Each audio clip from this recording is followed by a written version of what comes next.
Hello and welcome to the Convey Culture podcast. I am so excited to have Danny Burke with me today.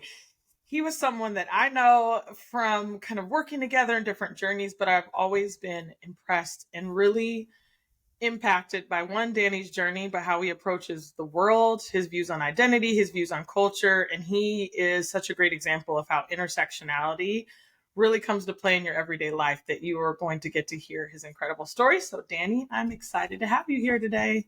Super excited to see how you progress through your journey to now we get to have a conversation of our mini conversations on recording, which can be dangerous, but I'm excited to be here for it. Hey, they let us have access to technology. Here's what we're going to do. We're going to amplify some voices. So, Yes.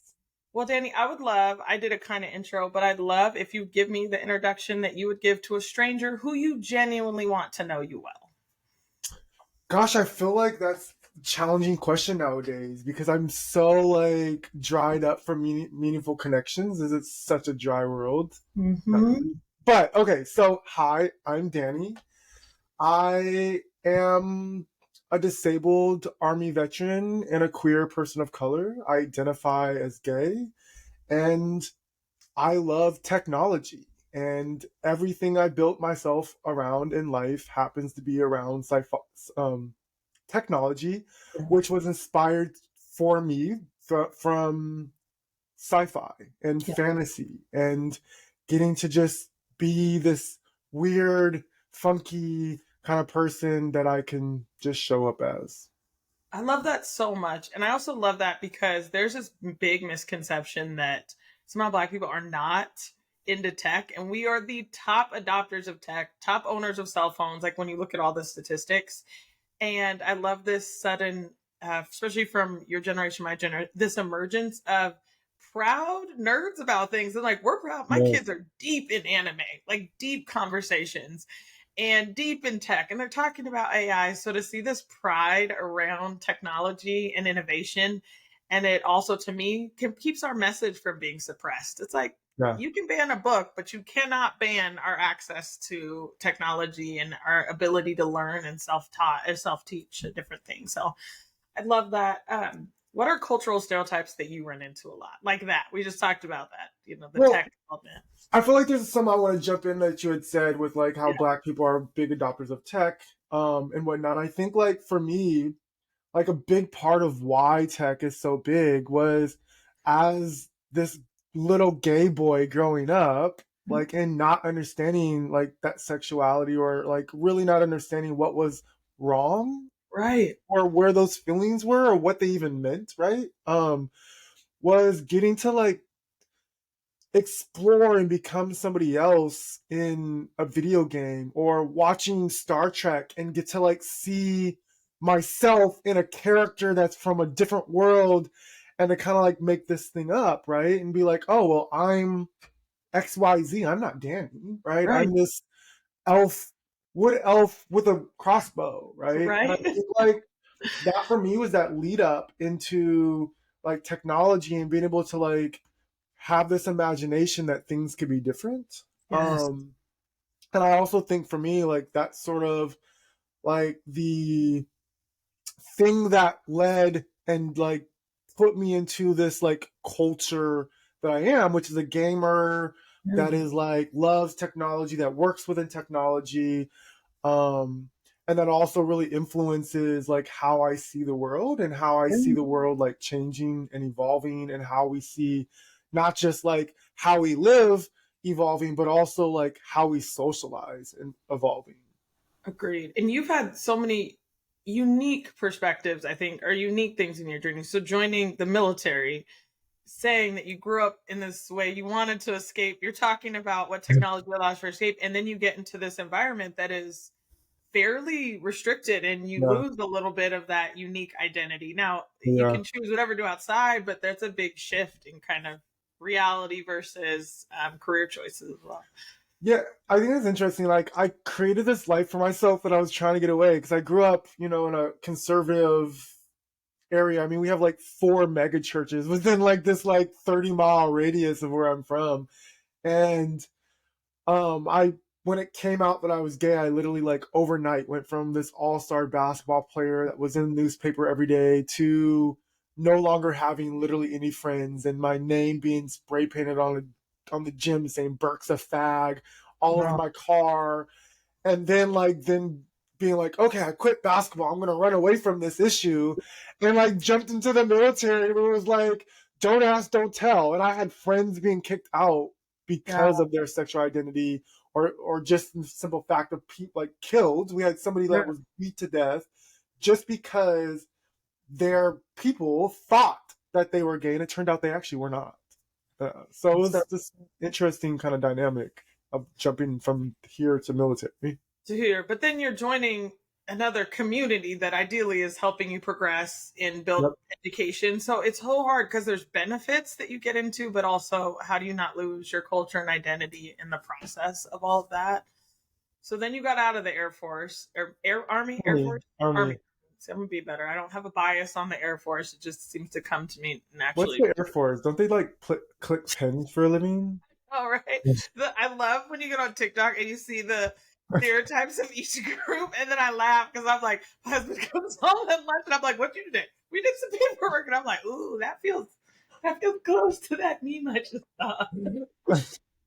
Well, and then you get out of the Air Force, but Army, I did it again. Then you get out of the military, and then you have a perspective of a veteran. And I do feel like that's a whole different journey of being a veteran because you stay within their system. You need to use their resources still.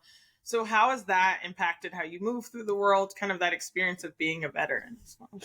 Yeah, I think like holistically, although like I've mentioned those negative experiences, but like when you're a minority or when you're some sort of deviant that's been deemed deviant, in society, like you find power, you find holes to lay in where it's warm and safe, and you figure out how to navigate society. And again, there's always good people, right?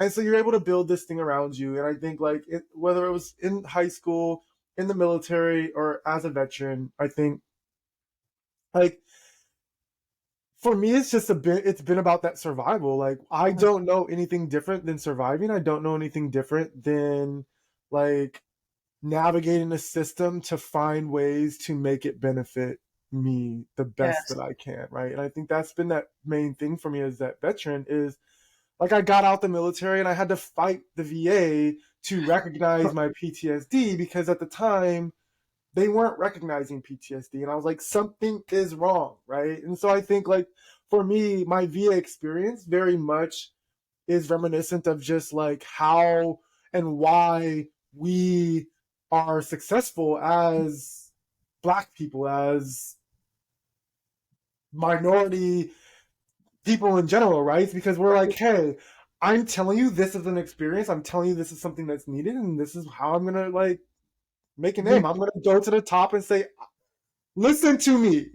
Yeah, you don't have a choice to give. I always feel like I don't have a choice to just give the benefit of a doubt. Like you submit a form, and I'm always like, what else do I need to do to ensure that this is getting through? So it is this, I do feel like there's this extra layer that comes with being Black and operating in the world just by nature. Now, you and I are both in the marketing world sphere environment. We've had this conversation many times, but I often feel that there's a lot of intersectionality that is missed in advertising. They really want to like check a box. They're like, okay, we have one of these, and that's enough. But do you feel like you're seeing an improvement? Do you see a shift in kind of that increase of intersectionality or more authentic marketing, or is there ways that brands could do better? Well, first I want to say that I feel like we're unicorns in this like advertising, marketing, or as professionals in general, where we're looked at this like really unique, hard to find unicorn. Sometimes I feel like, do you not realize that I'm not just the only unicorn? I'm a community full of unicorns.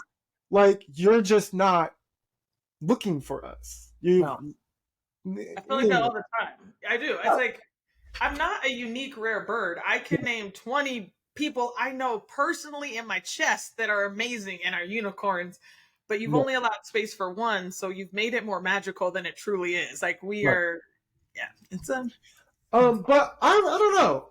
That's a hard one to say. Like, I mean, I think how to say this. I think most institutions are built around whiteness. Mm, And so inherently, it doesn't matter oftentimes if you bring in diversity, the institution's still not made to benefit the diversity. right. And so, do I think diversity is getting better within organization? Sure.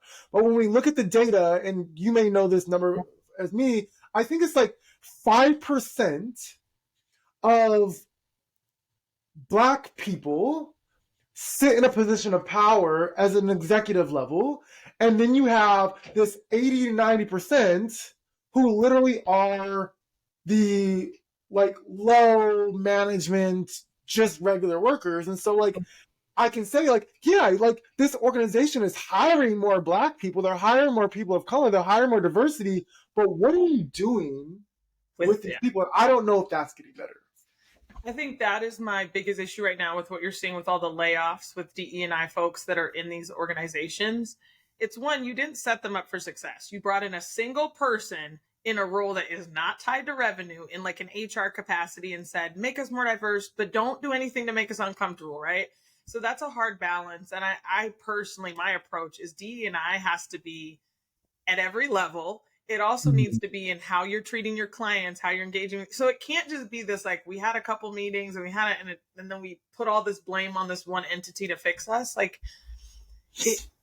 there has to be a shift. And I agree with you. It has to be a shift in mindset. Who's in leadership? And that being said, I've seen some incredible white leaders who are like, I'm all in. I'm gonna do what I need to do to shift this and turn this around. But it requires a step back from that comfort level of supremacy. Essentially, you have to say Right. like it's going to take me giving something for this to be equity, and I think that's Yeah. it's a hard ask for people. So Because what are you going to give? Because, like, I understand that you're an ally, but you're still the gatekeeper. yes, you got to. And are you willing to give up your gate that you're keeping to put somebody else and other people that then actually take your place and move aside? Like, I mean, it's survival. No, you're not willing to do that, right? No, Because it's your survival that gets in the way of that. And, like, I can't knock it because I want to survive too. yeah, it's a human nature thing that I think is extremely hard to fight, and so that's where you watch it and you're like, what are you willing to give? And I think it's James Baldwin who says like, until the oppressor is willing to kind of engage in this equity, nothing shifts. And so I definitely think that's the change that we're in right now. What I do see happening though is there's going to be in marketing, you do not have a choice because this is where our country is going. We are going to be more diverse. We are going to look like, so eventually I think money will shift, will force this down the line. It's just how that looks, you know.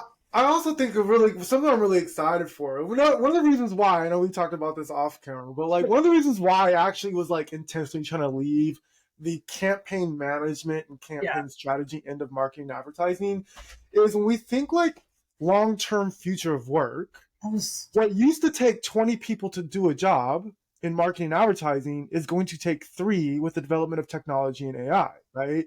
And so that's why I wanted so hard to fight to get into some of the product management end so I could be somebody on the back end that is influencing the innovation and deployment of these technologies. Why?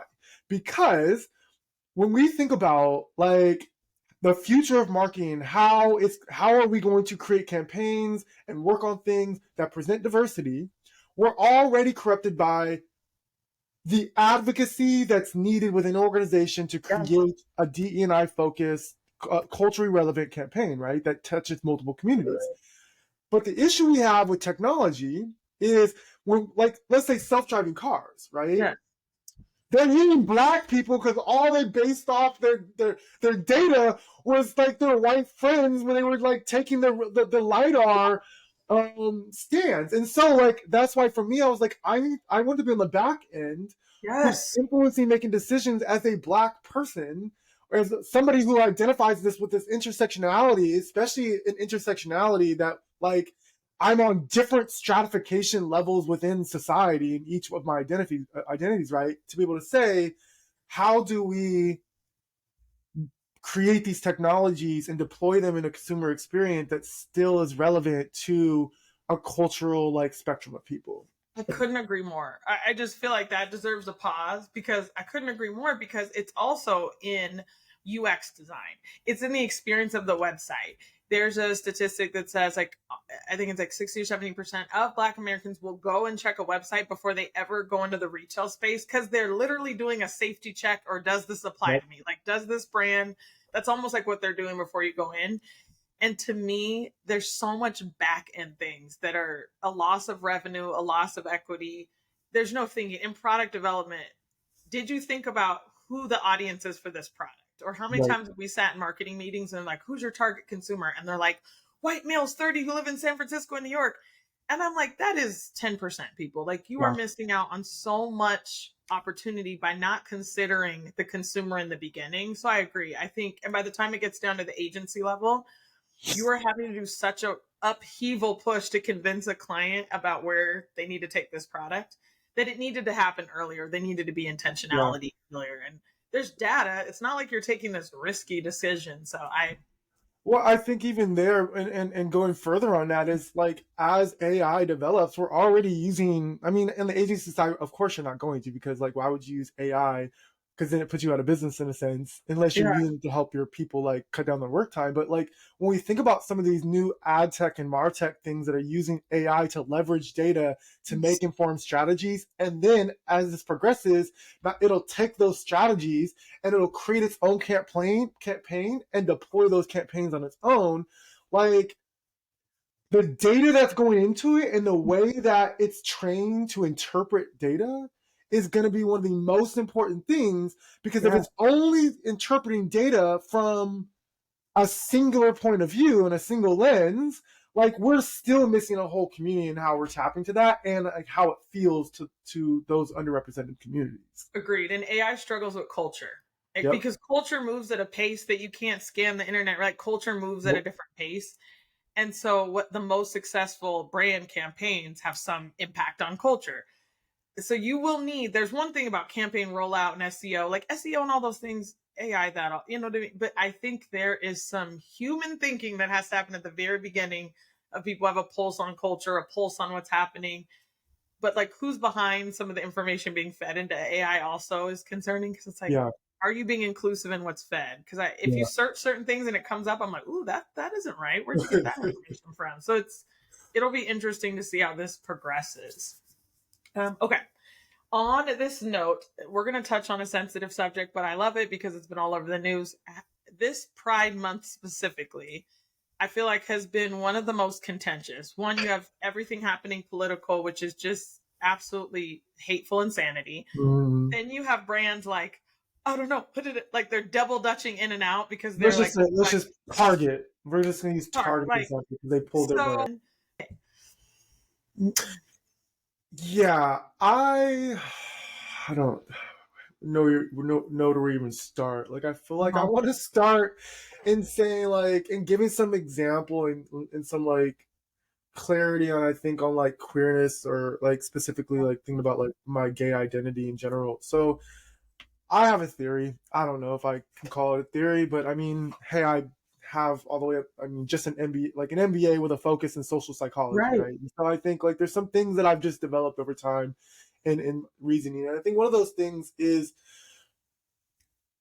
the identity that is most oppressed will often be the identity that is most present, that you make most present and forward for other people to see, because it's the one that you have learned you have to defend and stand your strongest in. And so with that, we have two ways that people can go. You can go towards or away. You have most people who go towards that identity and saying like I'm a gay person. That's the most oppressed identity that I have felt that I've had. So I present very heavily with my gay identity, right? But then you have people that say like, oh, my gay identity is the one that has been oppressed the most. I'm going to go away from it. But I think so, like that being said, you have more people that go towards it than you have go away from it as their safety mechanism, right? So I think it's important to understand why it is oftentimes people present or are how they are, is because it's our safety mechanism to stand strong and to survive and to say like, you will not, right? And so So if people ever wonder why, well, why are we so like this? It's because at any point in time, just as in Black culture or whatever, like when that identity was oppressed, we fought to make it so that we didn't have to feel oppressed. And that meant standing strong and saying, we resist, you will not, right? And so I think that's my first really frustration is people not understanding and not being empathetic to the thought that like, why are we even wanting and needing there to be this pride thing? Because again, pride is not this celebration that it's made to feel and seem like. It's actually a protest, right? Yes. And that's why it's important. And it's important for companies to have it in store because we're still not accepted at every day. We're losing rights. And it's 100% possible that if DeSantis, if Trump, if Pence get in office, I will no longer, I mean, I haven't been able to have a successful relationship in general, but I will no longer be able to get married, right? Yeah. There's the potential that people like, that won't happen.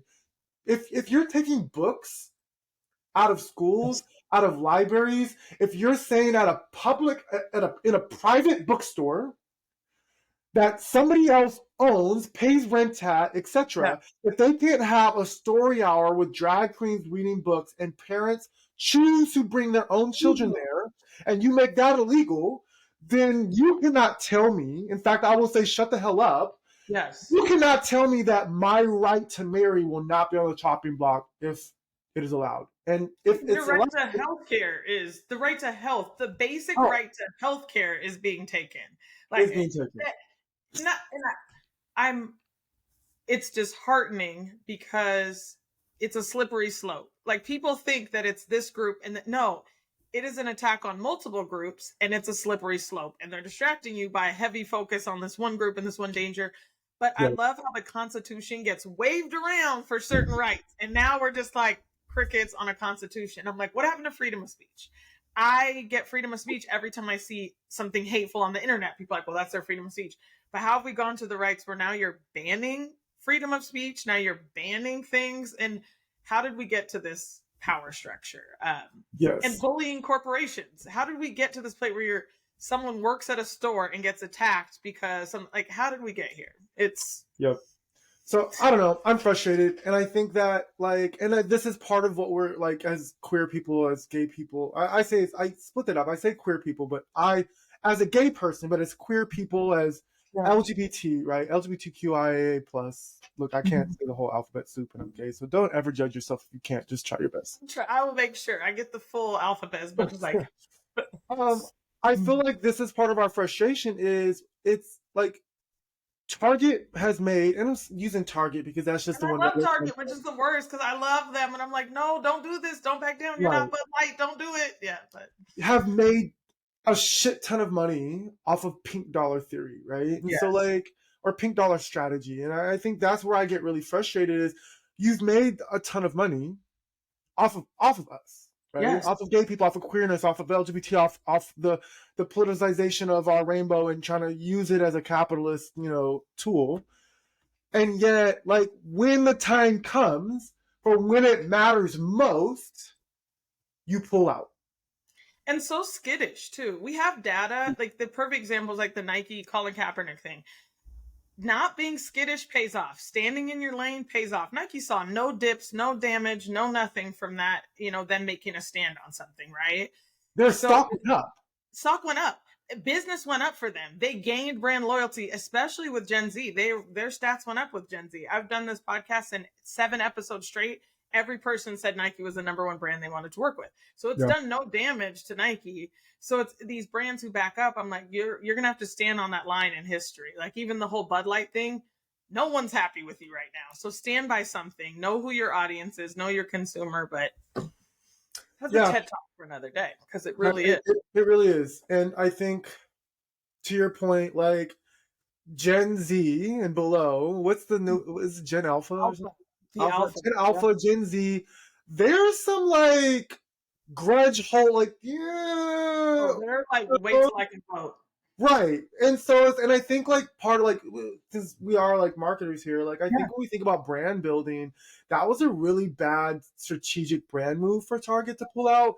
And not just because of like optics, but because of longevity. Like, let's think like baby boomer and Gen X is their largest probably purchasing base. Yeah.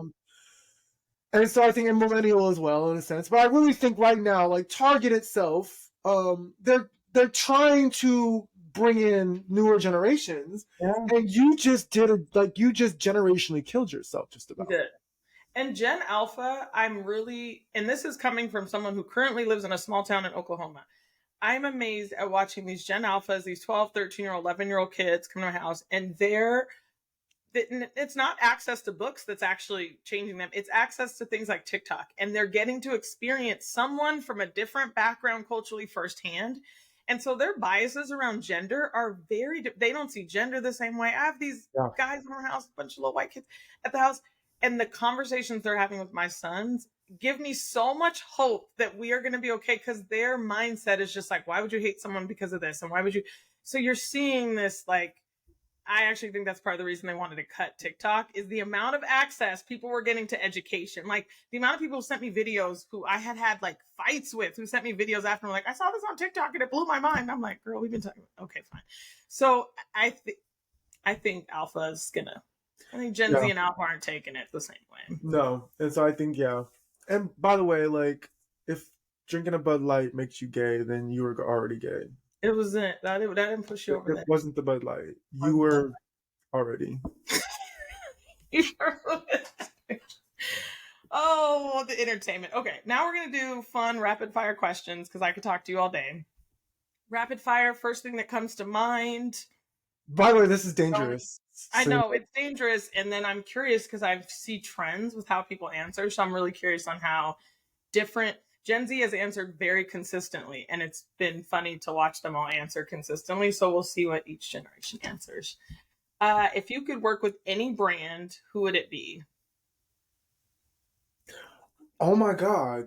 100% Hermes. Hermes? Hermes. Hermes. I mean, 100%. The gold color, the elevatedness of the brand, designer, the historicness of it. It's not going anywhere. In 1,000 years, it's still going to be Hermes, and it's still going to be relevant, and it's still going to be timeless. And I really want to get into their back closet that you can't buy from in store. Yeah. I love it. I forgot how delightfully bougie you are. So this is going to be like a good answers to this question. One celebrity you'd want to collaborate with, and one you'd want to get advice from. Oh my gosh, same person. Hard one. Collaborate and get advice from. I get enough advice from him, so I'd actually want to collaborate. It would be Gary Vee. Yes. Wow, I know. Collaborate. I get enough advice from his rants. Yes. And so then the person I'd want to get advice from. Oh, that one's more difficult. I know. You get to have dinner with them. You're in a room. Who are you going to have advice with? Get advice from? You know what? I mean, I'm going to just go super Black culture here, as I just want to build with him. You're probably going to think I'm going to say Jay-Z, but I'm not. I'm going to say Puff Daddy, Sean Combs. Oh, I know. That's what I want to sit down with. He's doing, like, for a man who I would not say is immensely necessarily artistically talented. I would like, no one's putting him in the top of, but what he has built. Yes. Like what he did with Ciroc and how he's going about battling racism within his tequila or the company, and just like what he's been able to do outside of music. 100% want to sit down. And Ciroc is an excellent product. I'm not the biggest drinker, but Ciroc to me, excellent product. Like, and consistent. The new flavor. The way he was one of the first to break the barrier to get into the alcohol market is just genius. Yeah, and he did a good way where it's a cultural thing. Ciroc is part of the culture, but it didn't alienate to any other groups, because I'll go all over places and see Ciroc at parties and something like that. All right, what do you do for self-care? I'm an introvert. And so self-care literally is a daily a weekly thing for me. And I'm a lazy like self-care Introvert. person. Like, okay, well, I do go to the gym, I do go for runs. I Like, see. it's a big thing for me, and it is like it does help boost my mental health. But some solo time on the couch, Mm-hmm. not doing a damn thing other than watching some nerdy sci-fi, high fantasy action movie, like Yes. on a weekend, is literally the most powerful self-care that I can give myself. Love it. You have something fun coming up because the newest episode of Strange New Worlds, the Star Trek show, did you watch Oh it all? my It's so god. good, and the new season is coming. And I was like, this show is everything I want. It's got a little bit of drama. It has sci-fi. It has a little spice. Like I just really, Yeah. I love the Star Wars world because you're immersed in this inclusive world where like no one's thing is a thing unless we're talking about the differences in their culture, right? They're like, oh, Yep. this is from this planet and this is something you should know about their culture. Cultural fluency to the max. So if anyone's in Yes. DE&I, I'm like, watch Star Wars. It's cultural fluency of the future. So And as an aside, one of the reasons why like I loved like Star Trek and Star Wars, specifically Star Trek so yeah. much was if you look at some of the earlier episodes like season series like Next Generation, Deep Space Nine, Voyager, every episode was a protest against mainstream social deviancy and culture, and like it literally challenged our like norms that we've developed in society, and it was like the best education for me and way to be like whether I'm gay, whether you're this, whether you're that, like Star Trek taught me that there's more than just Yes. binary, right? Like life is non-binary, it's a spectrum. I agree. And Bloom Where You Planted, I feel like it very much was like, if this isn't the right fit for you, this job is, or this job, you know, it felt a little bit like find your space, find your people. Yeah. And I enjoy that very much. It's like my secret DE&I like roadmap is like, watch Star Trek. That's where they're going. That's where we're going to be headed. Okay. What are your favorite content sources? Could be anything. Oh, I am stuck on Instagram. Like as much as I would like, Millennials are holding on to it. We're holding on to Instagram. I'm holding on to this Instagram, but also like I think you already also know I do TikTok. I do love it. I'm a TikToker, and I scour through it, and so I think TikTok and Instagram are my two sources. I've like since I don't know since the Trump era, like I've like exited from watching news, and so I do avoid any news sources, even on TikTok and Instagram. Um, so I'm so detached oftentimes now, but that's part of my self-care routine is not being involved in this any longer. Yeah. I'll But go read BBC because I'm like, BBC doesn't have skin in this. So sometimes I'll have to like go to BBC and be like, what happened? What do I need to know about? Okay. You're devoting your life to a social impact cause. What are you choosing? Oh, there's so much that I want to like deal with. Oh,